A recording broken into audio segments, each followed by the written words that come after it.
Хоёрдугаар бүлэг. Хэрэв та сүлжээний маркетингд орохоор шийдсэн бол мэргэжилтэн болохоор шийд. Про болохоор зорь. Сүлжээний маркетингт дүр эсгэгч, сонирхогч ба мэргэжлийн гэсэн 3 төрлийн хүмүүс байна. Би тэднийг бүгдийг мэднэ. Би өөрөө ч тийм байсан. Дүр эсгэгч. Эдгээр хүмүүс энэхүү мэргэжлийг хонжир цуглаа гэж үздэг. Аль болох хойш сууж, аль болох ихийг авахыг хүсдэг. Анх эхлэхдээ би аавынхаа болон түүний хамтрагчийг хормойдон ашиг олохыг хүссэн. Яг ийм байлаа. Азар би бага зэрэг ашиг олж түр хугацаанд л ашигтай байв. Гэхдээ энэхүү дүр эсгэгчийн байр суурин дээр цааш үргэлжлэх нь буруу гэдэгтээ та надтай санал нийлнэ гэдэгт би итгэлтэй байна. Би 90 хоногийн хугацаанд энэхүү байр сууриа орхин сонирхогч болсон. Сонирхогч нь өөр зүйлд анхаардаг. Сонирхогч болохын хувьд миний анхаарлаа хандуулж байсан олон зүйлийн нэг нь Аз байв. Би Азтай байхыг үнэхээр их хүсэж намайг баяжуулах нэгэн мундаг борлуулагчид захиалгаа өгсөн. Зөвхөн энэ удаагийн захиалгаар амьдрал нь тис өөр болсон зарим нэг хүмүүсийн тухай түүхийг би мэднэ. Үнэн дээр эдгээр түүхийн зарим нь үнэн байлаач манай мэргэжил огт таарахгүй юм.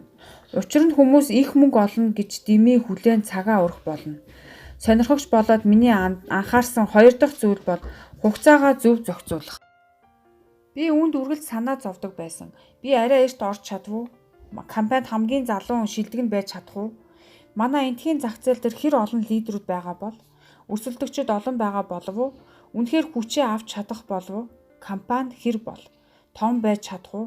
Би өсөлтийн морой дээрээс хасагдсан болов уу? Хит жижиг байгаа болов уу? Хугацаагаа зөв хуваарлах тухайд би хит их бодож байв. Миний анхаарсан 3 дахь зүйл бол сонирхогчийн адилаар байр суурьт анхаардаг байлаа. Би зөв байгууллагадаа байна уу? Бусад хүмүүс надаас илүү байр суурьт байна уу? Магадгүй би зөв газар олоогүй байх. Хаа нэг газар өөр илүү сайн хийх болов уу? Миний анхаарлаа хандуулсан 4 дахь зүйл бол сонирхогчийн адил миний дүт зам юм. Би үргэлж тодорхой нэг үнцгийг илэрхийлдэг байсан. Олонний анхаарлыг татгаар юу л байна? Би түүнийг хийхэд бэлэн байв. Сонины сурталчилгаа. Тэгье. Замын хоёр талын зарлалын самбар тавих уу? Хийгээд үзье. Дэлгүүрт тараадаг жижиг хуудсууд би бүгдийг хийж байлаа. Айлаас айлд очих уу? Үүнийг оролдоод үзье. Намайг сонирхогч байхад интернет байгаагүй. Хэрэв байсан бол өөрийгөө зарлахын тулд интернетийн бүхий л тактикийг бүгдийг оролдоод үзье гэж яаж солиорох байсныг төсөөлдөө. Энэ нь юу гэсэн үг вэ гэвэл дэлхий дээр хэн нэгний заасан цоо шин хандлагыг сонсох бүртээ дүт замл олохын тулд түүнийг ухдаг байсныг гэрчлэнэ. Тэгээд би про болохоор шийдсэн. Энэ мэргэжлийн тухайд Википедиад тодорхой үүрэг даалгавар гүйцэтгэхээр хөлслөгдсөн тэр бүхнийг тодорхой төлбөрөөр гүйцэтгэдэг хүн гэжээ. Тэгвэл сүлжээний маркетингийн мэргэжилтний тухай миний тодорхойлолт бол сүлжээний маркетингийн амжилттай том байгууллагыг бүтээн босгоход шаардлагадах ур чадварыг эзэмшсэн хүн. Манай мэргэжилд сайнасаа илүү хөнөөлтөө нэгэн хиллэг бий. Мэдлэгээ ашиглаж чадахгүй бол мэдлэгтэй байгаад хэрэггүй. Энэхүү хэллэгийн гол санаа нь ухаантай мөртлөө үл тоосон нэгэн байхаас илүү сэтгэл хөдлөлтөө нэгэн байсан дээр гэсэн үг юм. Магадгүй энэ нь үнэн байж болно. Гэхдээ бид нэгийг нөгөөгөөс нь илүүд үзэн сонгож болохгүй гэж үү. Та бүхэнд нэгэн жишээ хэлье. Та нэг хагалгаа хийлгэх хэрэгтэй боллоо гэж бодъё. Эмнэлэг дээр та эмчтэй уулзна. Эмч орж ирээд би танд хагалгаа хийхдээ сэтгэл өндөр байна. Танд хагалгаа хийн гэж бодоод шүн унтаж чадсангүй. Танд туслая гэж надаас өөр хүн энэ дэлхий дээр тэгж их хүсэхгүй байх гэж хэлэхэд хөөх баярлалаа эмч. Та энэ хагалгаа хэр удаан хийж байна вэ гэхэд эмч. Яг ийм хагалгааг би хийж үзээгүй байгаа. Гэхдээ би хийхэд итгэл дүүрэн байгаа учраас болж л таараа. Та энэ тухайд юу гэж бодох вэ? Итвэх санаачлага гэдэг агуу гэхдээ үүнийг уур чадвартай нэгтгэх ёстой. Мэргэжлийн тамирчид уралдаанд бэлтгэхийн тулд эцэс төгсөлгүй цагаа зориулдаг. Гэхдээ сүлжээний маркетингд элсэж бидний ур чадварыг сурахад нэг өдрийн ч хүчин чармаалт гаргахгүй. Эмч нар эмч болохын тулд амьдралынхаа 10 жилийн хугацааг асар их санхүүгийн зардлаар зориулдаг. Гэхдээ тэд сүлжээнд орохдоо энэ мэргэжлэр про болоход ядаж нэг сарыг ч зарцуулдаггүй юм. Малколм Гладвелл өөрийнхөө Outliers номонд ямарваа нэгэн мэргэжилтэн болохын тулд 10,000 цаг хэрэгтэй гэжээ. Өдөр болгон 4 цаг дадлах хийвэл энэ нь 7 жил болно. Энэ томьёолыг сүлжээний маркетингт ч гэсэн ашигладаг. Хэрвээ та дэлхийн хэмжээний мэргэжилтэн болёо гэвэл үүнд та 7 жилийг зарцуулна. Сайхан мэдээ гэвэл та мөнгө хийх явцдаа мундаг мэргэжилтэн болно. Гол нь үүнд өөртөө бардаж болохгүй. Мөнгө олох зураа байнга л суралцаж байх хэрэгтэй. Би про болох шийдвэр гаргахад миний хувьд бүх зүйл өөрчлөгдсөн. Аз хугацааны зөв хуваарлалт, байр суурь, дүүт хялбар замын тухайд анхаарахаа болсон. Тэр бүхэл мөнгийг ч анхаарахаа болсон. Би ур чадварт анхаарч эхлэхэд миний ертөнц өөрчлөгдсөн. Тэгээд би байнга л үргэлж дадлагжин эцэст нь мэрэгжилтэн болсон. Про болохоор шийдэх үед бас нэг зүйл тохиолдсон. Гэнэт манай бүлэг өсөж эхэлсэн. Энэ нь хүмүүс миний өөр зүйлд анхаарсныг ур чадвартай болохоор хичээж буйг ойлгож эхлэх шиг санагдсан. Тэгээд тэр бүхний нэг хэсэг байхыг тэд хүссэн. Ажилдаа мэрэгшин эзэн болсон хэн нэгэн хүн таны ойр тойронд байсныг боддоо. Энэ нь багш, дасгалжуулагч, босс, таны найзч байж болно. Үүнийг та хэрхэн мэдэрч байна? Энэ бүхэн урам зориг өгч байна. Зөв үү? Та энэхүү чухал өөрчлөлтийг хийж бусдын тухайд урам зориг болсноо ойлгох болно. Эцсийн шугам, хэрвээ та энэ мэрэгжилд орё гэж байгаа бол зөв зүйлийг хийж үүнийг мэрэгжил гэж үзэх ёстой.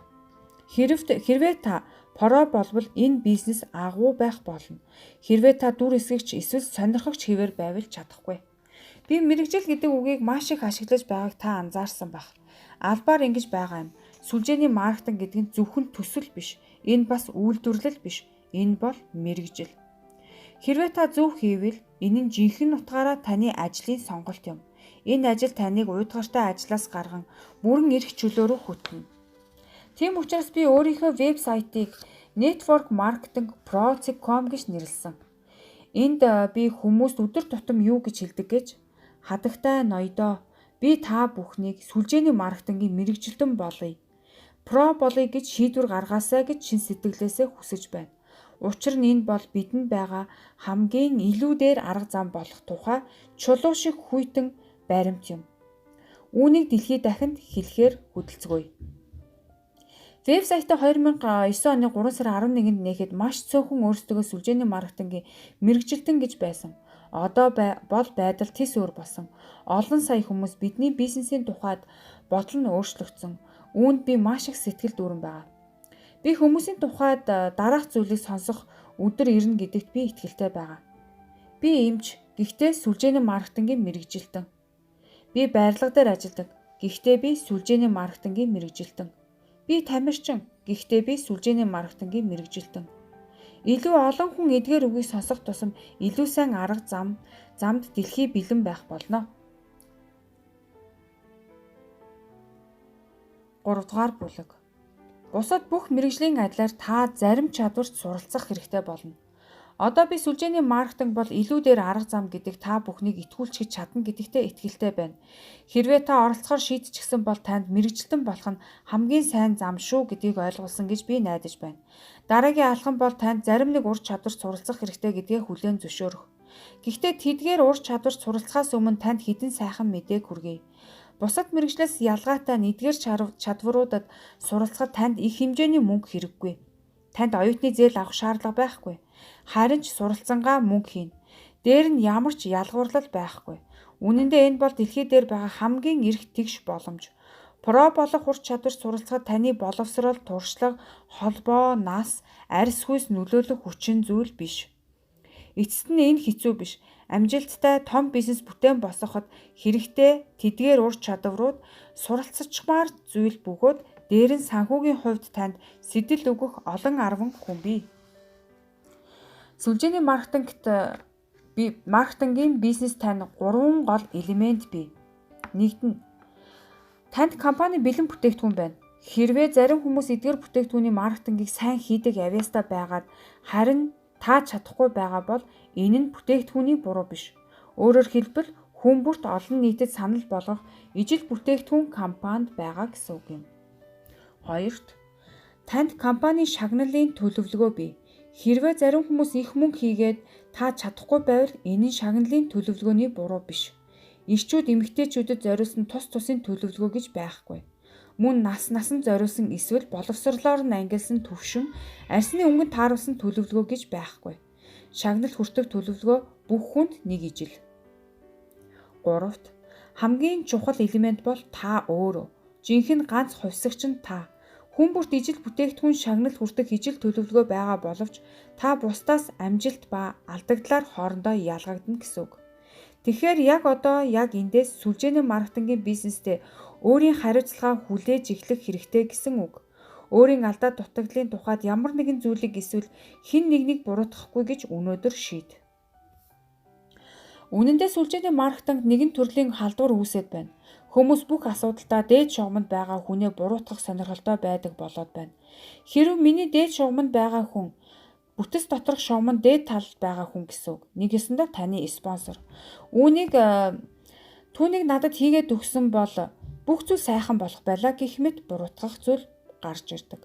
Амжилттай томоохон байгууллага бүтээн босгоё гэж та үнэхээр бодож байвал нэг чухал зүйлийг хий гэж танд урам зориг өгмөр байна. Дээд шугамд буюу таны спонсор хүмүүсийг баяртай гэд хэлчих. Тэдэнтэй холбогдоод надад олгосон энэ боломжинд танд баярлалаа. Би талархаж байна. Миний хувьд энэ бизнест ороход маш чухал байсан бөгөөд та бүхний итгэдэг одоо би өөрөө ч итгэж буй энэхүү компанид намайг танилцуулан оруулсанд би маш их талархаж байна. Гэхдээ одооноос эхлэн би өөрийнхөө бизнесийг бүтээн босгох гэж байгаа тул таныг би шалтак биш нөөцөө гэж үзнэ. Би тань руу үе залгаж магадгүй. Хэрв та боломжтой байвал сайн байна. Боломжгүй байсан ч зүгээрээ. Би бизнесээ бүтээн босгох гэж байгаа бөгөөд нэг зүйлийг энд ойлгосон нь энэ бизнес надаар эхэлж надтай хамт дуусна. Сүлжээний маркетингийн ажил эхлүүлэхээр бүрэн хариуцлагатай хандаж эхлэх үед бүх зүйл өөрчлөгдөнө. Сүлжээний маркетингт асар том бизнес эхлүүлэхэд зайлшгүй шаардлагатай үндсэн 7хон чадвар байдаг гэвэл та гайхах уу? Даал биш 7хон шүү. Тус бүрдээ чухал нилээд анхан шатны чадварууд байдаг ч хүмүүс тэдгээрийг эзэмшихдээ нэг их хичээхгүй байгааг би хараад миний гайхшрал төрдөг. Хэрв коллежийн курсэд сүлжээний маркетинг хичээлийг үздэг байсан бол хамгийн хялбар анги байх байсан. Энэ бол пуужин бүтээх шинжлэх ухаан биш, харин дэлхий дээр хамгийн өндөр үнэлгээтэй ур чадварын багц гэж сонсоод та баярлах болно.